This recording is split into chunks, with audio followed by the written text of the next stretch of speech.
películas que son impecables. Y luego hay otras películas que simplemente se te quedan metidas dentro de ti. Películas que sin embargo entiendes que tengan mala crítica, pero que aún así a ti personalmente pues te obsesionan. Porque si lo que estás buscando es una película increíble, lamento decirte que este no es el vídeo. No. Porque hoy la película que traigo es totalmente lo que yo consideraría un guilty pleasure. Hola pequeños macabros, yo soy Paula Macabra y esto es La Macabrería.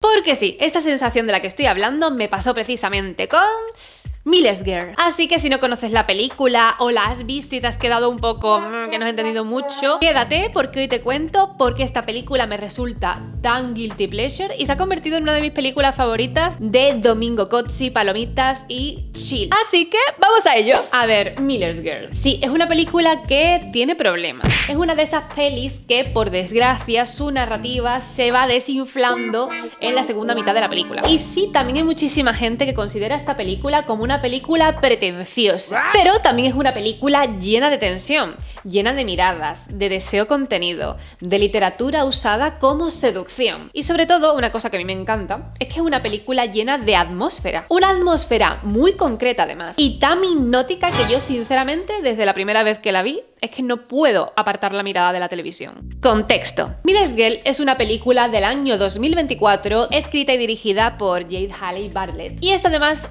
es un punto importante, porque la película, cuando tú la ves de primera, piensas que puede ser como una adaptación al estilo Wattpad, y no es tampoco un remake, no viene de ninguna obra literaria, es totalmente guión original. Y además es una cosa que me gusta muchísimo porque es que el guión se siente como una fantasía literaria moderna. Es como si estuviera más interesada en crear sensaciones que en construir una narrativa súper convencional. El morbo alrededor de la película. Una de las cosas por las que yo me enteré de esta película, como pasa la mayoría de las veces en este mundo actual que vivimos de redes sociales, es que desde que salió la primera imagen y el primer tráiler de la película, internet entró un poco como en combustión. Porque claro, Jenna Ortega, Martin Freeman, relación profesor-alumna, tensión sexual, diferencia de edad enorme, entiéndeme. Y claro, automáticamente la película pasó a las redes como una película súper explícita o provocadora. Y claro, pues me sentí que literalmente me estaban llamando en la sala. ¿Dónde está esa película provocadora de profesor y alumna?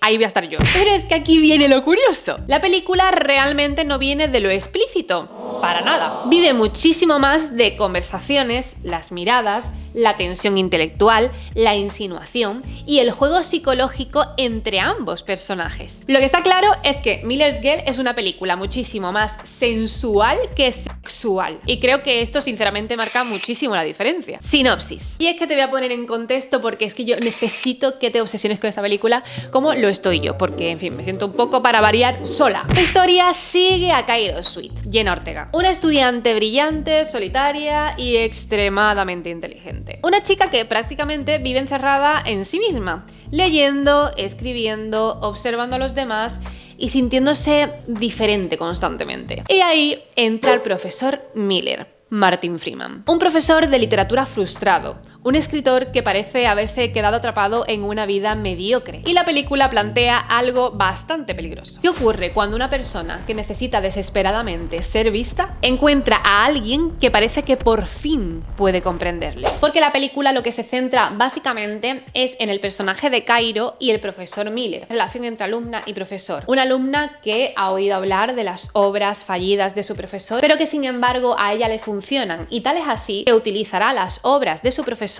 para un trabajo de literatura de la escuela donde tienen que fijarse en su autor favorito y escribir con sus maneras. Y esto, claro, teniendo en cuenta todo lo que he comentado sobre el profesor Miller, es algo halagador y que hará que ellos dos tengan como un match especial que hará que se vaya truncando bastante el asunto, porque no deja de ser algo incorrecto, son profesor y alumna. Y esta será la trama principal de lo que irá aconteciendo en toda la película. Es que claro, es súper spicy. Cairo Sweet y la obsesión por ser deseada. Y aquí tengo que decir algo. Jenna Ortega, o sea, se come la pantalla. Porque Cairo podría haber sido un personaje tremendamente insoportable, soporífero. Y a veces sí que es un poco insoportable, las cosas como son. Pero es que Jenna consigue darle algo tremendamente magnético al personaje. Tiene esa mezcla constante de vulnerabilidad, arrogancia, sensualidad, tristeza, inteligencia y manipulación. Porque Cairo no es que quiera conectar con la gente, quiere provocar algo en ellos. Y eso lo vemos constantemente en la película, en cómo mira, en cómo habla,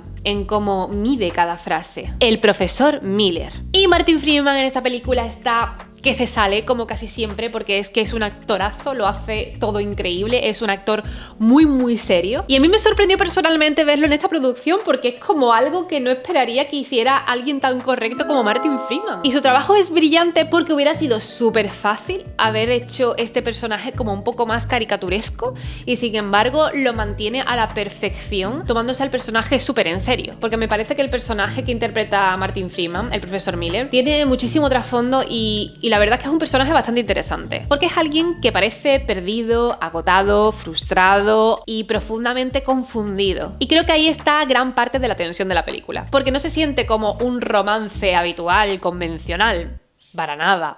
Se siente como fascinación mutua, proyección, deseo intelectual y dos personas utilizándose emocionalmente. Además es que es muy fácil poder empatizar tanto con un personaje como con otro. Sobre todo creo que ocurre con el personaje del profesor Miller. ¿Cuántos de nosotros no nos hemos sentido un poco desdichados con nuestra vida? En ese momento de resignación donde ves que a lo mejor el rumbo que ha tomado tu vida no es lo que esperabas. Sobre todo suele pasar con gente que está más ligada al mundo de lo artístico. Tienes unas visiones de futuro más de joven que al final con el paso de los años terminas viendo que no era lo que esperabas de ti y entonces te sientes como un poco en una situación que no esperabas. Agradeces igualmente estar ahí, como el caso del profesor Miller, que no deja de ser un profesor y bueno, es algo que dentro de lo que cabe está dentro de la literatura, que es su mundo, pero su frustración como escritor le tiene ahí que le quema el pecho hasta que aparece ella y eso se reactiva. La literatura como erotismo. Lo más interesante de la película no es la relación romántica, es cómo convierte la escritura en algo íntimo. Las correcciones, los textos, el gusto de cada uno por cada escritor, esas conversaciones sobre literatura. Todo está filmado como si escribir fuese algo de la piel, algo físico. Y sinceramente he de decir, pocas películas modernas entienden bien el atractivo de la conexión intelectual. Porque aquí el deseo, Pequeños Macabros, nace muchísimo antes en las palabras que en el contacto físico. Y eso es una cosa que me fascina, la atmósfera y la estética. Y aquí entra una de las cosas que más me fascina de la película. Porque esta película tiene una cosa que es que parece que está suspendida en el tiempo. Y sí, hay móviles, hay tecnología moderna, pero hay otros factores que hacen ver como si estuviéramos parados en el tiempo, como si no supieras muy bien en qué momento del tiempo está sucediendo esta historia. Porque la iluminación, las casas, la ropa, los colores, los espacios e incluso algunos detalles que vemos como el teléfono de la casa de Cairo parecen pertenecer a otra época. Y eso creará una sensación súper melancólica en la cinta. Como si todo estuviera atrapado dentro de una novela antigua, de un cuento, de una fábula. Y a mí personalmente cuando el cine hace eso es algo que me gana completamente. El uso del color y los planos. Y es que sí, una de las cosas que me flipa de esta película es la estética. La película está llena de tonos cálidos, marrones, verdes apagados, luces anaranjadas y sobre todo esa tonalidad verde que tanto me apasiona. Todo parece increíblemente íntimo, silencioso, otoñal, contenido. Y aunque la historia narrativamente, como he dicho al principio, a veces flojee, visualmente es muy difícil apartar la mirada. Es como muy gustosa de ver, porque constantemente está intentando crear belleza y a mí eso es algo que, como no tengo la película, me gana. Winnie y el otro deseo. Y luego tenemos a un personaje secundario que creo que es importante mencionar. Es un personaje muy interesante que hace de, digamos, compañera de clase o amiga de Cairo y es muy interesante cómo añade otra capa de tensión a la trama principal. Porque principalmente vemos que Winnie es un personaje que pertenece al colectivo, se considera a ella misma como una chica lesbiana y claramente vemos que siente algo por Cairo. Y esto nos deja algo bastante claro desde el principio, que Cairo necesita tener a gente, no solamente ya por el profesor Miller, sino por cualquiera que pueda validarla emocionalmente. Porque claramente Winnie siente algo por Cairo. Además que te lo dices de forma muy clara, la chavala no tiene pelos en la lengua. If I say yes, will you lay on me?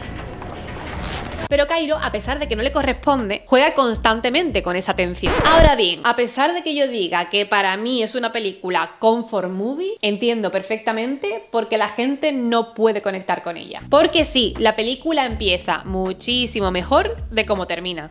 It's a fact. Porque la primera mitad tiene misterio, tensión, atmósfera, expectativa constante, pero conforme avanza la película, la narrativa empieza a perder fuerza. Sí. Y creo que también la película, sobre todo a nivel de redes y demás, era una película que parecía prometer mucho y que finalmente, pues, eso que promete no se termina desarrollando del todo. Y aquí viene la gran pregunta. ¿Tiene algo que decir realmente la película de Miller's Girl? ¿O simplemente vive a través de una especie de morbo soft? Y, sinceramente, creo que ambas son correctas. Porque sí, a ver, hay temas interesantes sobre la validación, la obsesión, poder, deseo, idealización, fantasía intelectual. Pero también creo que la película, por otro lado, sabe perfectamente cuál es su principal atractivo: la tensión prohibida. Y además que no intenta esconderlo. La química entre Jenna y Martin. Yo sinceramente era una de las cosas principales que más miedo tenía, ¿eh? El trabajo de la química entre dos actores, sobre todo cuando tienen tantísima diferencia de edad, es algo bastante complicado que o se trabaja bien o se tiene o puede quedar más incómodo de lo que ya la historia parece. Pero para mi sorpresa, la química entre ellos está bastante bien trabajada. Porque claro, es que estamos hablando de que la diferencia de edad entre Jenna Ortega y Martin Freeman, la película, es de 31 años. O sea, Martin Freeman cuando rodó la película tenía 52 añazos y Jenna Ortega 21. Porque, como digo, con tanta diferencia de edad podría haber quedado algo incómodo, incluso ridículo o artificial. Pero ambos, sin embargo, consiguen transmitir fascinación, incomodidad, deseo reprimido, curiosidad mutua. Y lo mejor es que nunca la película pretende que parezca una pareja romántica convencional, que es una de las cosas que más me gusta sinceramente de la película, porque a pesar de estar dentro de una romantización e incluso obsesión de la protagonista por el profesor Miller, no se llega nunca a sentir del todo tan romántico. Y esto creo que es algo que hace que la película sea muchísimo más interesante y más rica. Jenna Ortega como icono visual. Y esto es una cosa que tengo que decir. Jenna Ortega tiene una presencia cinematográfica brutal. Tiene algo perfecto para este tipo de cine. Algo melancólico, indie, oscuro, íntimo, atmosférico. La cámara la adora constantemente. Y esa mirada tan soft pero con un mundo interior que puede acojonarte. Conclusión final. A ver, yo he traído Miller's Girl al canal porque era una película que tenía ganas de recomendar. Es cierto que no es una película... A ver, entiéndeme, no estamos hablando de la película del siglo, ni muchísimo menos. Pero si eres una persona melancólica, que te atraen los detalles, la fotografía, el aura de una película, la atmósfera, y a la vez te gusta lo indie, lo diferente, las producciones que se sienten como muy pequeñas, que es algo de la película que me encanta, porque es que se nota que es algo tan low cost, que lo notas en los espacios, en las pocas personas que utilizan en la escuela, pero precisamente es un detalle que la hace todavía más carismática y es algo que me encanta. ¿Es perfecta? No, soy consciente de que no lo es. ¿Tiene muchísimos problemas? Sí, podrían haber hecho 500.000 cosas mejores, pero hay películas que no recordamos porque sean precisamente impecables. Las recordamos porque nos hizo conectar con algo de nosotros y que, sin saber muy bien por qué, volvemos a ellas y las revisitamos y nos gusta quedarnos en ese universo. De hecho, hace unos meses aquí analizamos en el canal la película de Opus, que es una película que tuvo una crítica malísima, pero que sin embargo estuve comentando por qué me había removido algo y por qué la consideraba una película memorable a pesar de no ser perfecta. Así que después de ver este vídeo, si te apetece saber más películas así del rollo indie diferentes, cliquéala porque te puede interesar. Y precisamente, como digo, estas películas que nos hacen sentir algo, pues Miller's Girl hace que conecte precisamente con eso. Porque a mí personalmente Miller's Girl me deja con una sensación de nostalgia, deseo, melancolía, incomodidad, fascinación. Y yo sinceramente prefiero una película con estas características, aunque sea imperfecta, pero que tenga personalidad, que una película tremendamente correcta a nivel técnico, narrativo, pero que la veas una vez, sea súper efectiva y después pues pasa mejor vida porque tampoco necesitas revisitarla. Eso me ha pasado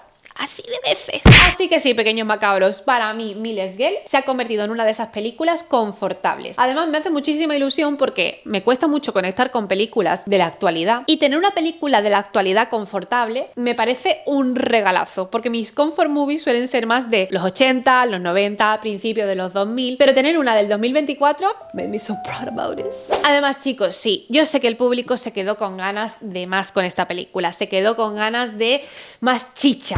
Pero yo te diré, la poca chicha que hay, ¡qué bien quedan en pantalla! Es de tablero de Pinterest. Es que, en fin, digamos que toda la tensión, el único resquicio, momento que pueda haber así ilusorio en la película, es tan bello, es tan estético, es tan erótico festivo, que yo por mí estoy satisfecha, no necesito más porque es la tensión hecha película y un soft sensuality que es para mí más que justo. Pero ahora te toca a ti, así que decidme en comentarios. ¿Creéis que Miles Girl es una película vacía que vive en el morbo? ¿O una historia atmosférica sobre deseo, obsesión y necesidad de conexión? Y si os gusta este tipo de análisis sobre películas que no son muy reconocidas, pero que, bueno, yo les encuentro un rollito, una cosa, dejádmelo también saber en comentarios para traeros más películas no tan conocidas y un poquito más de mi cosecha. Y además, para que me quede más claro todavía, necesitaría que me dieras un like y que te suscribieras al canal.